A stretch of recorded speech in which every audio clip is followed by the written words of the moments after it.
สบายดีท่านผู้ชมผู้ฟังมื้อนี้ข้าพเจ้า Galaxy News มีข่าวจะมารายงานให้ท่านผู้ชมได้รับรู้นำกัน Facebook ได้ตกเป็นประเด็นเกี่ยวกับข้อมูลความปลอดภัยส่วนบุคคล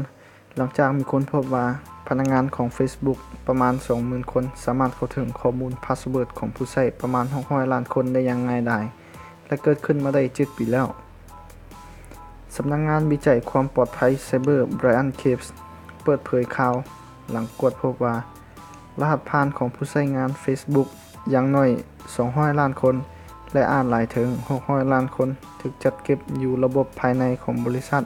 โดยบ่ผ่านการเข้ารหัสส่งผลให้พนักงานของ Facebook สามารถเข้าถึงรหัสผ่านเหล่านั้นได้ตั้งแต่ปี 2012 เป็นต้นมาหลังจากนั้น Facebook ออกแถลงการยอมรับความผิดพลาดโดยระบุว่ากดพบข้อผิดพลาดเมื่อเดือนมกราคมและได้เปิดการสอบสวนเป็นการภายในทันทีส่วนปัญหาที่เกิดขึ้นโดยบ่ได้ตั้งใจนั้นตอนนี้ได้รับการแก้ไขเรียบร้อยแล้วแนวใดก็ตามหนึ่งในวิศวกรของ Facebook ยืนยันว่าบ่พบข้อมูล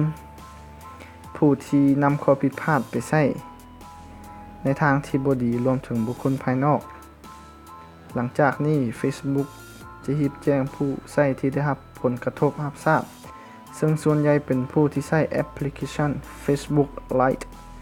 ที่อยู่ในประเทศที่ระบบโครงสร้างอินเทอร์เน็ตยังบ่ทั่วถึงหรือความไวต่ำขณะที่ผู้ใช้แอป Facebook เวอร์ชันเต็มได้รับผลกระทบหลาย10ล้านคนและยังกระทบถึงผู้ใช้ Instagram หลายหมื่นคนนำแต่ Facebook จะบังคับให้ผู้ใช้เปลี่ยนรหัสผ่านเฉพาะ